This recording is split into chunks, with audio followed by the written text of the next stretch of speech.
Hello everyone, myself Bhagyashree and welcome to our series.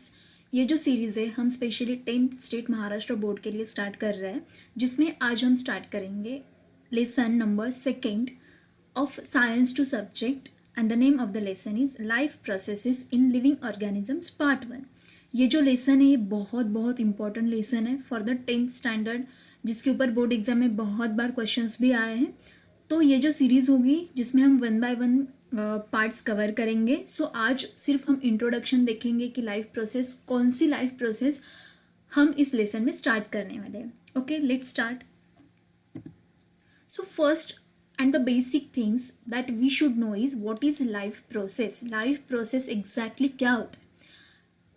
कोई भी living organism हो, उसको अगर सर्वाइव करना है, for the survival of any living organisms, उसके बॉडी के अंदर बहुत सारे इवेंट्स होते हैं एंड ये सभी जो इवेंट्स है वो सब एक दूसरे के साथ कनेक्टेड है। अब फॉर एग्जाम्पल, अगर हमने फूड कंज्यूम किया है, क्या होगा फूड के साथ? ऑब्वियसली फूड का डाइजेशन होगा। डाइजेशन के बाद जो सिंपलेस्ट फॉर्म ऑफ फूड है वो कहाँ पे जाएगा? It will enter inside the blood. तो digestion, it is the part of digestive system. Blood, it is a part of circulatory system, like that. अब फूड एब्जॉर्ब होने के बाद फूड को सेंड किया जाता है towards the cell. Why? For the formation of energy. At last जो unusable form of food है उसको रिमूव किया जाएगा बॉडी से by the process of excretion. तो ये सभी क्या है? These all are the life processes, these all are the event that occurs in every living organisms. सभी लिविंग ऑर्गेनिजम्स के अंदर ये इसेंशियल एक्टिविटी होती है। What is the requirement? अगर हमारे बॉडी में डाइजेशन नहीं हुआ तो क्या होगा? Obviously living organism will die. Respiration नहीं होगा तो obviously we can die. So life process को हम डिफाइन कैसे करेंगे? Life process, these are the basic essential activities perform by an organisms. Organisms के अंदर इसेंशियल एक्टिविटीज है जो डेली बेसिस पे अभी भी हमारे बॉडी में हो रही है। रेस्पिरेशन है, सर्कुलेशन है, एक्सक्रीशन है, सभी ये क्या है? लाइफ प्रोसेस है। Without these life process no living organism can survive.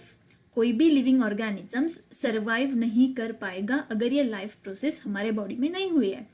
Alright, तो कौन से इंपॉर्टेंट लाइफ प्रोसेस हमारे बॉडी में होती है?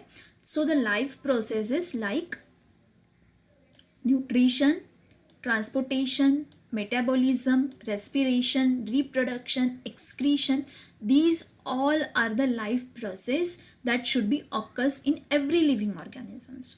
अब लाइफ प्रोसेस हो रही है, सभी जो कोई भी लाइफ प्रोसेस है इनका कुछ पाथवे होगा। अगर आप लोगों ने पहले भी पढ़ा होगा, for example photosynthesis. Photosynthesis animals में नहीं होता है, प्लांट्स के अंदर होता है।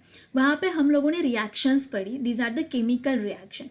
बट ये केमिकल रिएक्शंस कहाँ पे हो रही है? Inside the living organism. That's why we call it is a biochemical reaction. Like that, अगर रेस्पिरेशन को हमने कंसीडर किया, रेस्पिरेशन भी क्या है? It is a chemical reaction जो होती है बायोकेमिकल रिएक्शन। तो बायोकेमिकल रिएक्शन हम लोगों ने केमिस्ट्री में भी पढ़ा है।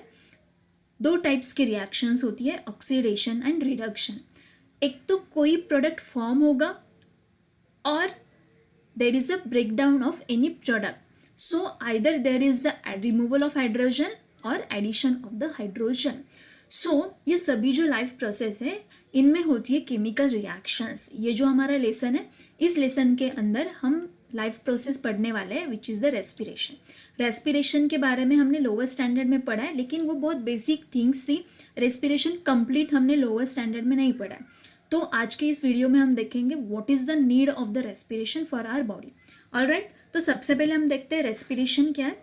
Respiration, it is inhalation and exhalation only? No, हमने लोअर स्टैंडर्ड में बस इतना ही पढ़ा है कि रेस्पिरेशन में आइदर इनहेलेशन और एक्सहेलेशन दोनों एक्टिविटीज़ होती है। इनहेलेशन में क्या होता है? तो इनहेलेशन में हमारे बॉडी के अंदर ऑक्सीजन आता है। एक्सहेलेशन में क्या होता है? तो हमारे बॉडी के अंदर बाहर कार्बन डाइऑक्साइड रिलीज होता है। ऑलराइट, सो आज हम पढ़ेंगे कि रेस्पिरेशन बस इतना ही नहीं है। रेस्पिरेशन हमारे बॉडी में एवरी लिविंग ऑर्गेनिजम्स के अंदर it is divided into 2 type. One is body level respiration, second one is cellular respiration.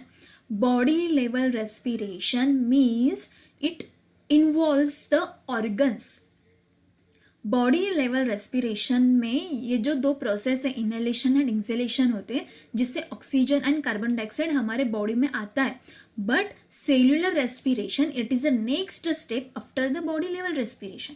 Oxygen हमारे बॉडी के अंदर आने के बाद वहाँ पे स्टार्ट होती है सेल्यूलर रेस्पिरेशन.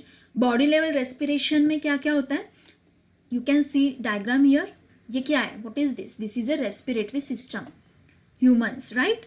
सो रेस्पिरेटरी सिस्टम के कुछ ऑर्गन्स है, फॉर एग्जाम्पल नोज है, माउथ है, लैरिंग्स है, ट्रकिया है, ब्रोंकाई है, एंड मोस्ट इंपॉर्टेंट इज अल्वियोला है.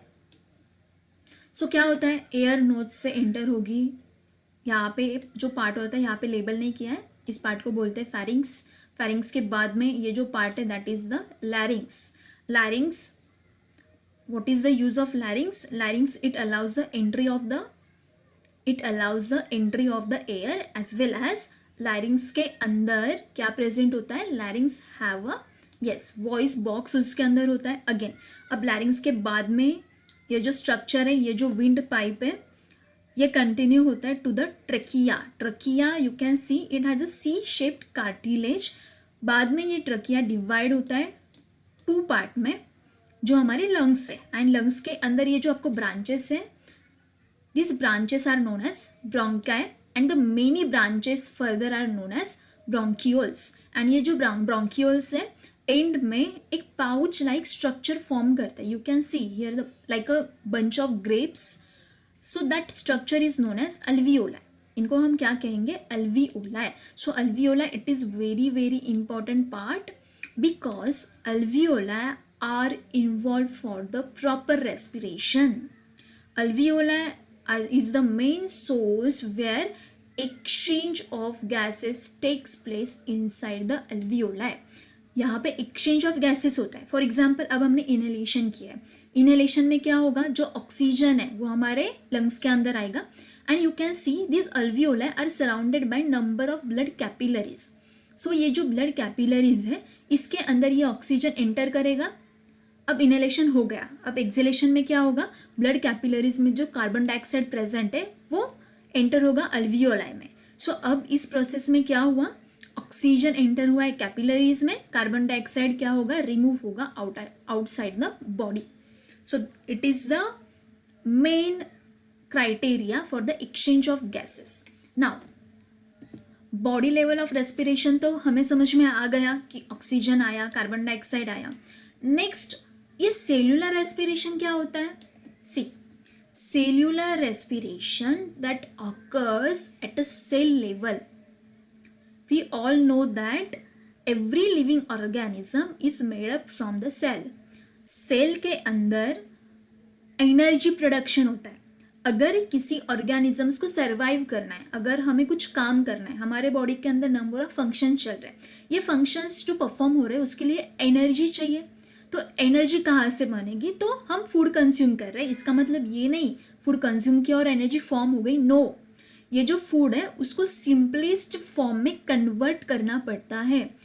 After the digestion that food will be converted into the simplest form, and further that simplest form of food will convert into the energy, and that is nothing but the cellular respiration. cellular respiration बहुत simple process है. इसमें क्या है, सिर्फ glucose है जिसको हम usable form of energy consider करते हैं. तो ग्लूकोज कन्वर्ट होता है एनर्जी में, that is nothing but the cellular respiration. And energy में कन्वर्ट हो रहा है तो हमारे बॉडी में जो यूजेबल एनर्जी फॉर्म है वो है एटीपी, एडेनोसिन ट्राइफॉस्फेट. तो सेल्यूलर रेस्पिरेशन क्या है, it is a biochemical process. Obviously it is a biochemical process that allows living organism to convert glucose into the usable source of energy. That is nothing but the cellular respiration. अब cellular respiration हम आगे और मैं आपको detail में बताऊंगी. So example क्या है सेल्यूलर रेस्पिरेशंस के. एनर्जी की रिक्वायरमेंट सिर्फ एनिमल्स को है क्या, नहीं। एनर्जी की रिक्वायरमेंट सिर्फ प्लांट्स को है क्या? नहीं, एनर्जी तो सभी लिविंग ऑर्गेनिजम्स को चाहिए। So cellular respiration occurs in all living organism, जिसमें प्लांट्स है, एनिमल्स है, फंगी है एंड माइक्रो ऑर्गेनिजम्स है। तो सेल्यूलर रेस्पिरेशन को और हम कैसे पढ़ सकते हैं? सी, जो फूड हम कंज्यूम करेंगे that food has a nutrients, जो न्यूट्रिशन हम कंज्यूम करेंगे it has a nutrients. So nutrients are of two type, one is macronutrient and another one is micronutrient. So macronutrient means that food that we consume in large quantity. For example, carbohydrates, proteins and fats. जो हम daily basis पे food consume कर रहे हैं, रोटी है that has a carbohydrate, pulses है that has a proteins, oily substances है दैट हैज़ अ फैट. इसको सिंपल फॉर्म में कन्वर्ट किया जाता है. फॉर एग्जाम्पल कार्बोहाइड्रेट है, उसको डाइजेस्ट करने के बाद कन्वर्ट करते हैं इनटू द ग्लूकोज, प्रोटीन्स को कन्वर्ट करेंगे into the amino acid and fats को कन्वर्ट करेंगे इनटू द फैटी एसिड. अब क्या हुआ है? फॉर एग्जाम्पल ये स्टमक है, स्टमक के अंदर हमारा फूड प्रेजेंट है. ऐसा नहीं है कि स्टमक के अंदर all the food get digested inside the stomach only. There is a involvement of many organs that we already studied. But ये जो स्टमक है, स्टमक के अंदर अब न्यूट्रिएंट प्रेजेंट है. एब्जॉर्ब होने के बाद ये न्यूट्रिएंट कहाँ पे इंटर होगा? ब्लड वेसल्स के अंदर. ये जो न्यूट्रिएंट्स है डाइजेस्ट होने के बाद ब्लड वेसल्स के अंदर उसका एब्जॉर्प्शन होता है. एब्जॉर्प्शन के बाद अब ये जो फूड है, जो सिंपलेस्ट फॉर्म है, फॉर एग्जाम्पल ग्लूकोज जो यूजेबल सोर्स ऑफ एनर्जी है, ये ग्लूकोज कहाँ पे इंटर करेगा? What is this? These are our body cells. So that glucose will enter inside the cells. अब cells के अंदर glucose है and now there is the process of cellular respiration begins. जैसे फूड सेल के अंदर आता है, जैसे ही one molecule of glucose will enter inside the cell, that one molecule of glucose will convert into the energy, usable source of energy. So energy हमें बहुत सारे process के लिए लगती है. सेलुलर रेस्पिरेशन किसके लिए चाहिए? For the growth, repair, for the functioning of our body. Alright, अब यहाँ पे हमें एक चीज़ यहाँ पे अच्छे से ध्यान में रखनी है. फूड ग्लूकोज जो हमारा यूजेबल सोर्स ऑफ एनर्जी है, उसको एनर्जी में कन्वर्ट करने के लिए यहाँ पे रिक्वायरमेंट होती है किसकी? ऑक्सीजन की. जो ऑक्सीजन हमने अभी अभी बॉडी लेवल रेस्पिरेशन में एब्जॉर्ब किया है, इनहेलेशन के प्रोसेस में ये ऑक्सीजन अभी अभी ब्लड वेसल्स में था, ये ऑक्सीजन एंटर होता है सेल्स के अंदर. But it is not necessary always oxygen should be there.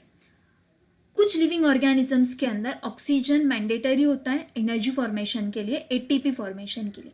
But ऐसे कुछ लिविंग ऑर्गेनिजम्स है जिनके अंदर in absence of this oxygen there is the formation of the energy.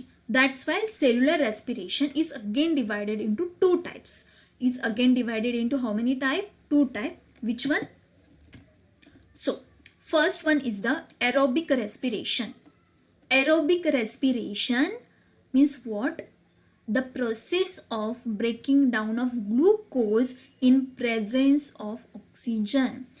यहाँ पे ऑक्सीजन प्रेजेंट होगा ग्लूकोज ब्रेक डाउन के लिए. That is nothing but the aerobic respiration. बहुत इजी है. एयर, जहाँ पे एयर है, जहाँ पे ऑक्सीजन है, वहाँ पे ग्लूकोज कन्वर्ट होता है किसमें? एनर्जी में. एटीपी क्या है? It is a source of energy, it is a form of energy. So equation क्या होगा एरोबिक रेस्पिरेशन का? C6H12O6. ये क्या है? It is a molecular formula of glucose. That glucose will convert into the energy. How? In presence of oxygen. And यहाँ पे in presence of oxygen process है, that's why it is a aerobic respiration. उसी के साथ there is a release of carbon dioxide and water. So these are the inorganic molecules. ये क्या है? These are the inorganic molecules. So aerobic respiration में क्या हुआ? ग्लूकोज कंप्लीटली कन्वर्ट हुआ है एनर्जी में. ग्लूकोज का कंप्लीट ब्रेकडाउन हुआ है एनर्जी में. अगर इनकम्प्लीट ब्रेकडाउन होता तो यहाँ पे कुछ केमिकल्स फॉर्म होते हैं, बट यहाँ पे कोई केमिकल्स नहीं है. There is only some inorganic molecules. Alright, वही अगर हमने अनएरोबिक रेस्पिरेशन देखा, anaerobic respiration occurs in absence of oxygen. यहाँ पे भी एनर्जी प्रोडक्शन होगा, यहाँ पे भी एनर्जी प्रोडक्शन होगा, बट अनएरोबिक रेस्पिरेशन में ऑक्सीजन क्या है, it is a absent, it will not present. So breakdown of glucose without oxygen is nothing but the anaerobic respiration. अब ऑक्सीजन नहीं है तो उसका कुछ इफेक्ट भी होगा रेस्पिरेशन में, यस होगा. तो क्या होता है इफेक्ट, ग्लूकोज कन्वर्ट होता है एटीपी में. yes, it will convert into the ATP, but you can see clear difference here. क्या difference है, how many ATPs are there, 2 ATPs. So in case of anaerobic respiration less energy will be formed, in case of aerobic respiration more energy will be formed. Why? Because aerobic respiration में जो glucose है वो complete oxidise होता है, glucose है वो complete breakdown होता है. But in case of anaerobic respiration glucose will not completely break down into the energy. You can see here there is the formation of some product like acid or alcohol. These are the byproduct of the anaerobic respiration. यहाँ पे कुछ molecules form हो रहे हैं जो lactic acid हो सकता है और ethanol हो सकता है, depends on the organisms. ठीक है, आई होप आपको एरोबिक अनएरोबिक रेस्पिरेशन का बेसिक क्राइटेरिया समझ में आया होगा. बहुत ईजी है, दोनों में एक ही बेसिक डिफरेंस है, एक में ऑक्सीजन होगा एक में ऑक्सीजन नहीं होगा. And this is very very important क्योंकि इसके ऊपर एग्जाम में 1 मार्क्स 2 मार्क्स 3 मार्क्स के क्वेश्चन आते हैं. For example they can ask the difference between the aerobic respiration and anaerobic respiration. Alright, so see क्या डिफरेंसेस हो सकते हैं. Difference between aerobic respiration and anaerobic respiration. तो अनएरोबिक रेस्पिरेशन में क्या है, it does not require the oxygen. Aerobic respiration में oxygen present होगा. अनएरोबिक रेस्पिरेशन में जो हमारा रेस्पिरेटरी सबस्ट्रेट है, रेस्पिरेटरी सबस्ट्रेट क्या है हमारा यहाँ पे, glucose. That glucose does not break completely. यहाँ पे इनकम्प्लीट ब्रेकडाउन है रेस्पिरेटरी सबस्ट्रेट का. सबस्ट्रेट मतलब जो मॉलिक्यूल जो केमिकल रिएक्शंस में पार्टिसिपेट कर रहा है to get break down into something. वही अगर हमने एरोबिक रेस्पिरेशन देखा तो यहाँ पे रेस्पिरेटरी सबस्ट्रेट कंप्लीटली ब्रेकडाउन होगा. अनएरोबिक रेस्पिरेशन में इनकम्प्लीट ब्रेकडाउन है तो एटलीस्ट 1 एंड प्रोडक्ट कैसा होता है, ऑर्गेनिक, जो क्या हो सकता है, it can be the acid और अल्कोहल. बट अनएरोबिक रेस्पिरेशन में जो एंड प्रोडक्ट है वो कैसे है, it is a inorganic. Anaerobic respiration cell के अंदर, हमारा जो सेल है सेल के अंदर जो साइटोप्लाज्म होता है, anaerobic respiration takes place inside the cytoplasm of the cell only. This is very very important difference. Whereas aerobic respiration takes place in 2 organelles. One is cytoplasm, another one is mitochondria. So याद रखो, एक तो cytoplasm हो सकता है नहीं तो mitochondria हो सकता है. सो एरोबिक रेस्पिरेशन साइटोप्लाज्म में होगा नहीं तो माइटोकॉन्ड्रिया में. क्या है माइटोकॉन्ड्रिया, यस हमने बचपन से पढ़ा है mitochondria, it is the power house of the cell. Last, anaerobic respiration में कितने मॉलिक्यूल्स फॉर्म होंगे, एटीपीज के 2 मॉलिक्यूल्स. एरोबिक रेस्पिरेशन में कितने मॉलिक्यूल्स फॉर्म होंगे, 38 एटीपीज. एक ग्लूकोज मॉलिक्यूल ब्रेकडाउन होगा इनटू 38 एटीपीज. ऑलराइट, सो आज सिर्फ हमने इंट्रोडक्शरी पार्ट देखा है. क्या क्या देखा हमने इंट्रोडक्शन में, what is the life process. Next हमने देखा कि बेसिक रेस्पिरेशन क्या है, रेस्पिरेशन के टाइप्स कितने हैं, body level respiration and cellular respiration. बाद में हमने देखा सेल्यूलर रेस्पिरेशन कैसे होता है, सेल्यूलर रेस्पिरेशन के कितने टाइप्स है, 2 type, aerobic and anaerobic. And last में हमने देखा differences. So I hope you like this video and if you like this video kindly like share and subscribe ताकि आपको आगे जो वीडियोस आने वाले हैं आपको उसका नोटिफिकेशन भी आ जाए. And thanks for watching. आपके लिए एक क्वेश्चन है यहाँ पे, you have to give a name of organism where anaerobic respiration happens. Anaerobic respiration कौन से ऑर्गेनिजम्स में होता है, इस क्वेश्चन का आंसर आपको देना है कमेंट सेक्शन में. Thank you, bye bye.